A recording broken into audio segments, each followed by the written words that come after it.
마태복음 5장 1절에서 12절까지 말씀을 저와 여러분이 한 목소리를 같이 보겠습니다. 이 말씀은 아주 우리에게 큰 힘이 되는 말씀이기 때문에 외울 수 있으면 참 좋겠습니다. 마태복음 5장 1절에서 12절까지 같이 봅니다. 시작. 예수께서 무리를 보시고 산에 올라가 앉으시니 제자들이 나아온지라. 입을 열어 가르쳐 이르시되 심령이 가난한 자는 복이 있나니 천국이 그들의 것이며 애통하는 자는 복이 있나니 그들이 위로를 받을 것이며 온유한 자는 복이 있나니 그들이 땅을 기업으로 받을 것이며 의에 줄이고 목마른 자는 복이 있나니 그들이 배부를 것이며 긍휼히 여기는 자는 복이 있나니 그들이 긍휼히 여김을 받을 것이며 마음이 청결한 자는 복이 있나니 그들이 하나님을 볼 것이며 화평하게 하는 자는 복이 있나니 그들이 하나님의 아들이라 일컬음을 받을 것이며 의를 위하여 박해를 받는 자는 복이 있나니 천국이 그들의 것임이라. 나로 말미암아 너희를 욕하고 박해하고 거짓으로 너희를 거슬러 모든 악한 말을 할 때에는 너희에게 복이 있나니 기뻐하고 즐거워하라. 하늘에서 너희의 상이 큼이라. 너희 전에 있던 선지자들도 이같이 박해하였느니라. 아멘. 예전에 잠깐 말씀을 드린 것과 마찬가지로 오늘은 한국 전쟁이 일어났던 날입니다. 저도 전쟁을 직접 겪지 않은 세대이기 때문에 전쟁의 참상이 얼마나 심했는지는 간접적으로밖에 모릅니다. 우리가 잘 알듯이 기록에 의하면 수백만 명의 이제 사상자가 났고 남북한 모두 기반 시설이 거의 다 파괴되어서 외국의 원조가 아니면 하루 세 끼 밥도 못 먹을 정도로 굉장히 힘들었죠. 그리고 전쟁 고아들이 어마하게 이렇게 생겼던 것을 우리가 기억을 합니다. 근데 지금도 지구촌 곳곳에서는 전쟁이 계속 있죠. 아직 이제 러시아 침공으로 우크라이나하고 지금 전쟁을 계속하고 있고요. 또 우리가 아는 대로 많은 사람들이 죽거나 혹은 집을 잃어버리고 난민들의 신세가 된 것을 잘 압니다. 지난 6월 13일에는 아프리카에서 이제 난민들을 태우고 지중해로 가던 그 배가 침몰을 했죠. 적어도 한 750명이 타고 있었다 이렇게 이야기를 하는데 그 중에 104명 정도만 이제 구조를 받고 나머지는 뭐라고 할까요? 그 기록에 의하면 이제 죽은 그러니까 이제 사망 확인된 사람은 지금 뭐 82명이라 하고 나머지는 다 실종 상태다. 그러니까 한 700여 명 타고 있던 배 한 100여 명만 이제 구조를 받고 나머지는 바다에 거의 이제 시신도 못 찾을 정도로 아주 그런. 그러니까 이게 다 이제 전쟁의 참상으로 있죠. 근데 사람들은 그게 큰 관심이 별로 없는 것이 아닌가. 뭐 이렇게 이야기를 합니다. 좌우지간 지금도 여기저기서 이 전쟁은 그치지 않고 있고 또 그로 인한 피해자들은 계속 나타나고 있습니다. 73년 전에 우리나라도 이제 이 전쟁 속에 있었는데 지금 우리가 살고 있는 이 대한민국이 우리가 뉴스를 보거나 뭘 보면 굉장히 큰 문제가 있는 그런 나라로 보이죠. 뭐 맨날 그냥 TV만 틀면 싸우는 것밖에 안 보이니까 그렇지만 그것은 그 사람들의 만들어 놓은 컨셉이고요. 여당과 야당은 서로 싸워야 서로 자기 표를 얻을 수 있으니까 늘 싸웁니다. 언제나 안 싸운 적이 없고요. 정치인들은 늘 내 편 만들기 위해서는 다른 사람을 욕해야 되니까 그거는 그렇게 두고 일반 우리 사람들은 정말 그 큰 전쟁을 다 이겨내고 오늘 얼마만큼 우리가 잘 살고 있는 나라인가 라는 것은 뭐 말을 안 해도 우리가 너무 잘 알고 있습니다. 어제도 이제 잠깐 바깥에 갔다 들어올 일이 있었는데 길마다 차가 얼마나 많은지 길이 막혀서 다닐 수가 없을 정도로 뭐 주말에는 뭐 일하러 가는 것도 아니니까요. 전부 다 이제 나들이 가고 들어가고 나오고 모임 가고 오느라고 뭐 서울 시내가 거의 뭐 하루 종일 주차장 같이 이렇게 되잖아요. 뭐 이게 어려우니 저게 힘드니 해도 우리나라만한 나라가 없다. 라는 것이 오늘 우리가 이제 알아야 될 현실입니다. 6.25 전쟁을 겪고 그리고 보릿고개를 넘어서 지금 우리나라가 세계의 위상을 떨치고 있습니다. 참 좋은 나라고요.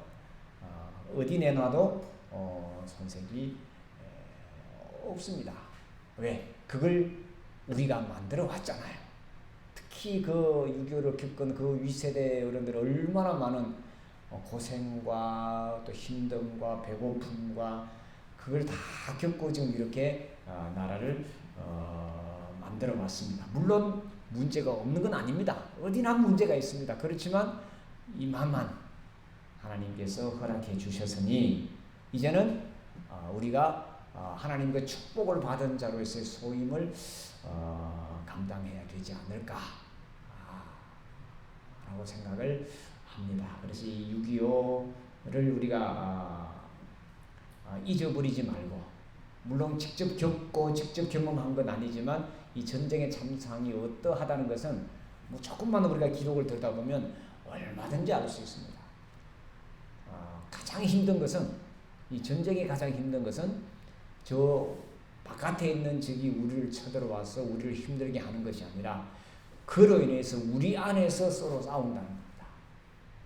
그렇잖아요. 서로 뭐 지금도 그런 말이 그냥 쉽게 나오잖아요. 빨갱이가 아니냐. 안에서 서로 빨갱이냐 아니냐 해갖고 서로 싸우고 하는 거지. 동네 안에서 서로 이웃 간에 친척 간에 얼마나 많은 그런 어려움을 겪었는지 지금도 그 잔재가 아직까지 우리에게 남아있는 것을 볼 때 참 하나님께서 우리에게 이만한 은혜를 베풀어 주신 것을 생각을 하면서 그럼 오늘 사는 우리는 무엇을 해야 될까? 또 어떤 마음을 가졌으면 좋을까를 한번 생각을 해봤으면 좋겠습니다. 우리가 계속해서 예수님의 가르침을 우리가 지금 살펴보고 있는데요. 그래서 제가 설교의 제목을 그냥 최고의 가르침 이렇게 이제 해서 계속 1, 2, 3으로 이렇게 계속 가고 있습니다. 다른 건 다 잊어버려도 이 최고의 예수님의 가르침만 갖고 있으면 그 사람은 예수님의 제자요, 그는 하나님의 자녀요, 그는 구원받은 자요, 그는 영생을 얻은 자입니다. 그리고 어떤 고난과 어떤 어려움도 넉넉히 이겨낼 수 있는 힘이 바로 이 최고의 가치 혹은 최고의 가르침 속에 있다는 겁니다. 예수님께서 제자들을 가르치면서 처음 내뱉은 말씀이 복이 있다 이렇게 말씀하셨죠. 복이 있는 사람들이다. 너희들은 복이 있는 사람들이다. 자, 이것만 알아도 내가 복이 있는 사람이구나만 알아도 이 세상을 사는 게 얼마나 기분이 좋은 일이고 얼마나 행복한 일이냐. 내가 복이 있는 사람이구나. 누가 그랬다고요? 예수님이 나를 향해서 복이 있다고 말씀하셨다는 거죠. 누구에게? 예수님 말씀을 듣는 사람들. 아주 간단합니다. 그러니 오늘 예배에 나온 우리 모두는 어떤 사람이다? 복이 있는 사람이다. 그걸 전제를 깔고 들어가는 거죠. 복이 있는 사람이 이제 8가지 복을 예수님께서 말씀하셨는데 우리가 이 2가지 복을 생각을 했고요. 오늘은 3번째 복을 생각을 해보려고 합니다. 이 3번째 복은 이 성경에 나온 그 순서대로가 아니라 오늘은 6.25 날이기 때문에 순서를 좀 바꿔봤습니다. 그래서 제 9절에 있는 화평케 하는 자는 복이 있나니 저희가 하나님의 아들의 일컬음을 받을 것이며 하는 그 말씀을 한번 생각을 해보려고 합니다. 자, 마태복음 5장 9절을 생각해 보려고 하는데요. 제가 주보에 이렇게 적어놨습니다만 표준 세번역에는 이걸 이렇게 번역했습니다. 평화를 이루는 사람은 복이 있다. 그들은 하나님의 자녀라고 불릴 것이다. 내가 하나님의 자녀라고 알고 복이 있다고 아는 것도 굉장히 소중한 일입니다. 그런데 다른 사람이 우리를 보고 저 사람은 하나님의 아들이구나. 저 사람은 복이 있는 사람이구나. 저 사람은 예수 믿는 사람이구나를 인정해 주는 것이 더 큰 축복이죠. 예수님은 지금 그것을 말씀을 하고 있습니다. 자, 평화를 이루는 사람. 여기에 대해서 한번 생각을 해봅니다. 그렇다면 평화를 이루는 사람은 복이 있다고 했는데 그럼 평화가 무엇인가? 우리가 화평이라는 말도 쓰고요. 성경에 나오는 이 배경이 된 그 이스라엘 지방은 우리가 잘 아는 대로 샬롬이라고 이렇게 불렀습니다. 샬롬. 들어보셨죠? 샬롬. 그리고 이 성경이 쓰여진 우리가 갖고 있는 이 신약 성경 시대에는 이 평화를 에이레네 이렇게 불렀습니다. 에이레네. 그리고 영어로는 피스 이렇게 다 같은 이제 가설을 갖고 있습니다. 자, 이 말은 전쟁이나 싸움이 없는 상태가 아니라 내게 부족함이 없습니다를 고백하는 상태가 평화입니다. 즉 싸움이 없는 것은 기본이지만 내가 부족한 것이 없습니다라고 내 삶을 돌아보는 것이 샬롬이라는 거죠. 평화라는 거죠. 이것은 여러 가지가 있죠. 화해, 통일, 구원, 축복, 건강, 내가 갖고 있는 이 환경적인 것에 있어서 온다 이렇게 생각을 할 수가 있습니다. 그것이 평화입니다. 이것을 만들어가는 사람을 이야기했습니다. 우리 한문 문화권에서는 이 평화를 이렇게 쓰죠. 공평할 평자에다가 우리가 아는 대로 벼화자 옆에 입구자를 써놨습니다. 이것이 평화입니다. 풀이하면 이렇습니다. 함께하는 사람들 입에 똑같이 밥이 들어가는 겁니다. 이게 평화입니다. 그러니까 같이 먹는 겁니다. 같이 나누어 먹는 겁니다. 많이 먹는 거 아니고 적게 먹는 것도 아닙니다. 똑같이. 이해되셨죠? 이걸 우리 조상들은 평화라, 화평이라 이렇게 생각을 했습니다. 우리 옛 속담에 이런 말이 있죠. 콩 한쪽도 나눠 먹는다. 이 정신입니다. 이게 평화입니다. 이해가 되셨죠? 오늘날 이 사회의 문제가 뭐냐? 바로 이 평화가 없잖아요.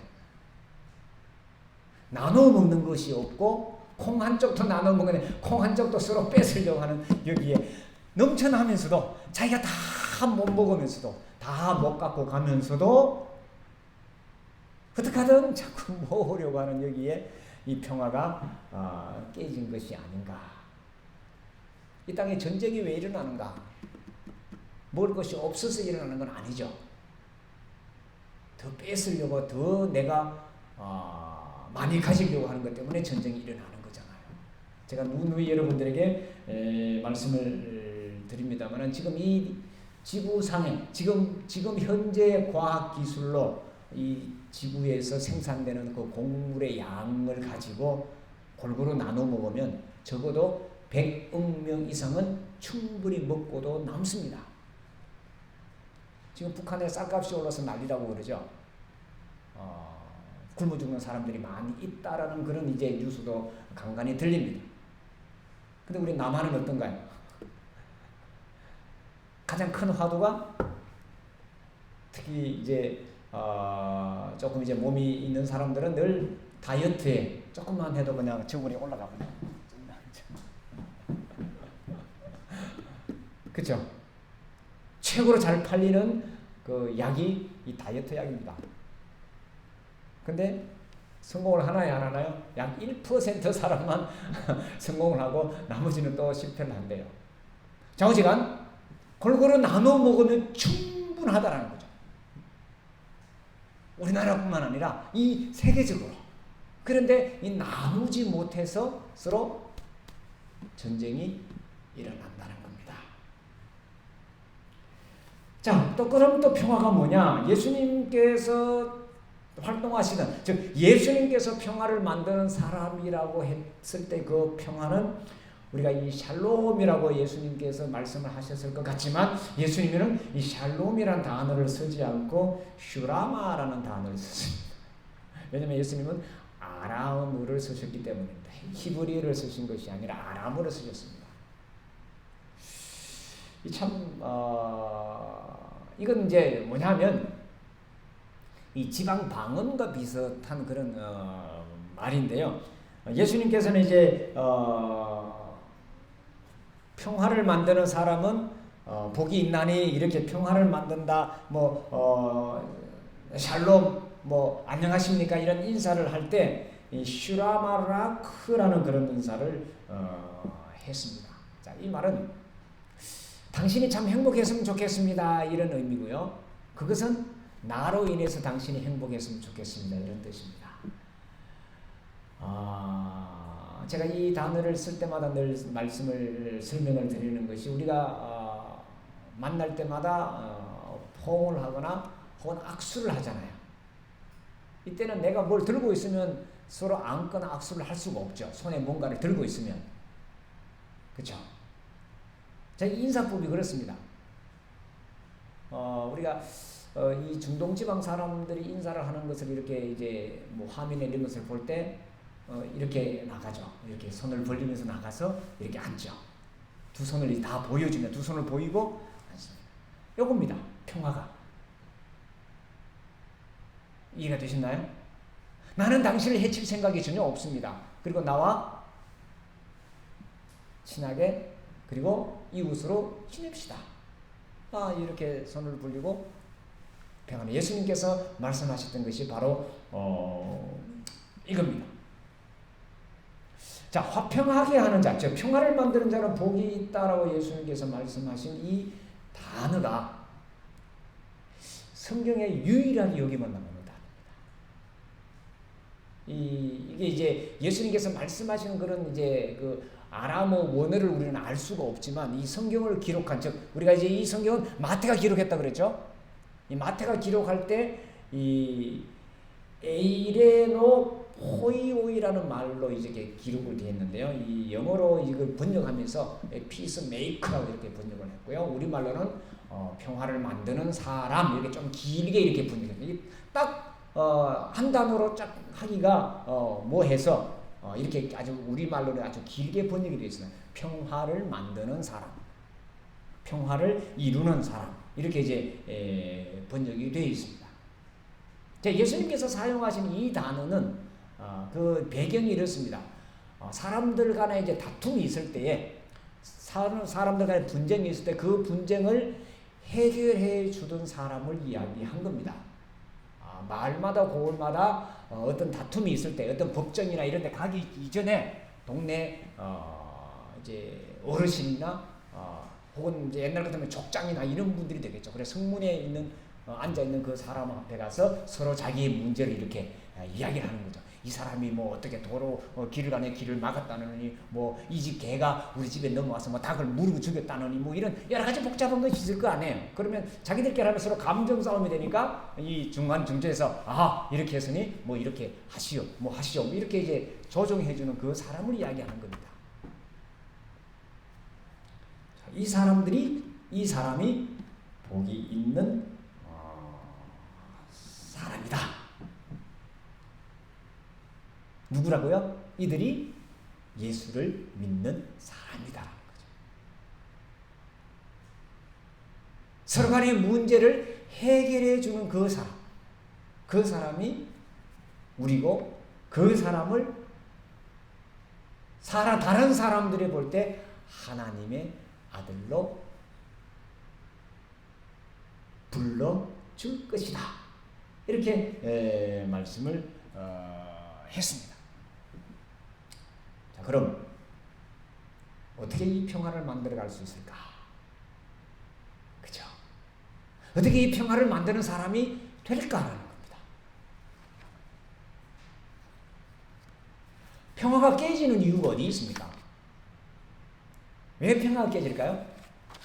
나는 일하지 않고 먹으려고 하는 데서 평화가 깨집니다.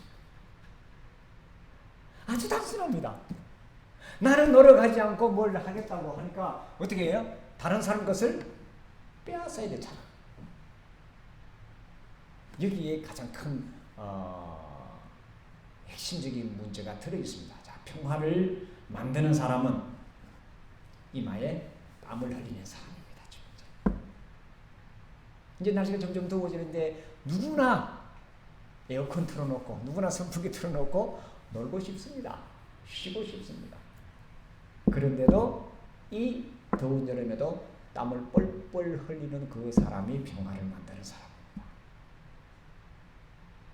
누군가 대신해 주는 것이 아니라 내 일을 내가 스스로 하는 그 사람이 평화를 만드는 사람이다 라는 것을 우리는 꼭 기억을 했으면 좋겠고요.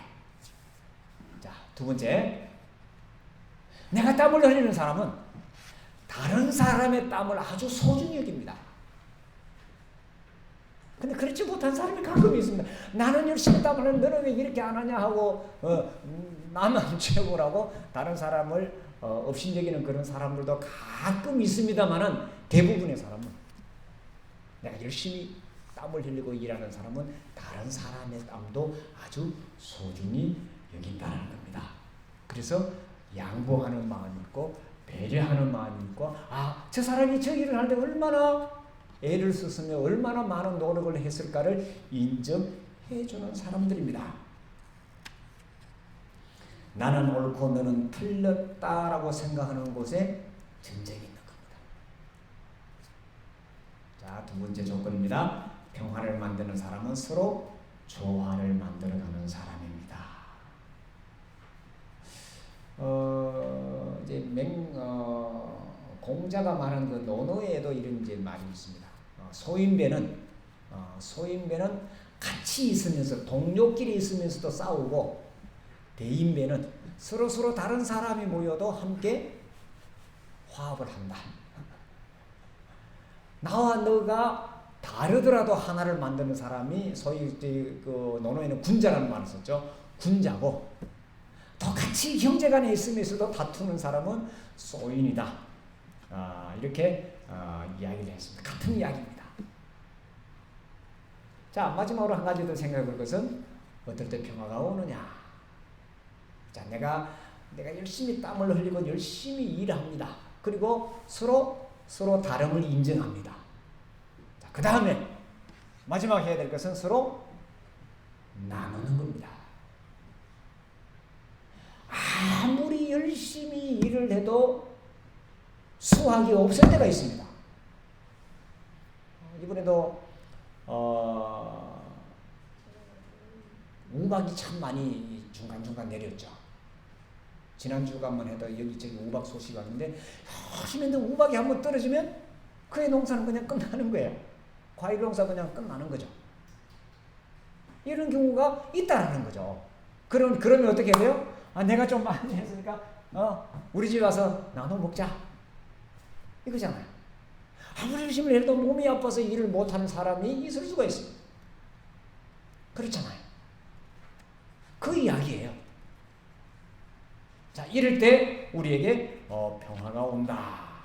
자, 우리가 앞쪽에서 다시 이제 제가 격언을 들었습니다만 콩 한쪽도 나눠 먹는 그런 마음을 가지고 그런 본성을 가지고 살아가는 그곳에 평화가 오지 않느냐.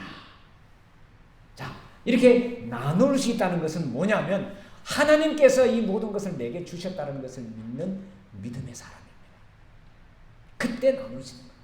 이건 내가 노력해서 내가 땀 흘려서 내가 했으니까 다 내 거야가 아니라 내가 이렇게 일할 수 있는 은혜를 하나님이 주셨고 내가 일할 수 있는 일거리를 하나님께서 주셨고 또 내가 이걸 일하는 동안에 내가 아프지 않고 내가 건강하게 이 일을 할 수 있어서 소득을 얻었으니 이것을 또 그렇게 하지 못한 사람을 이렇게 돌아보고 나누는 그 자가 평화를 만드는 사람이고 그 자가 바로 하나님의 아들로 불려질 것이다.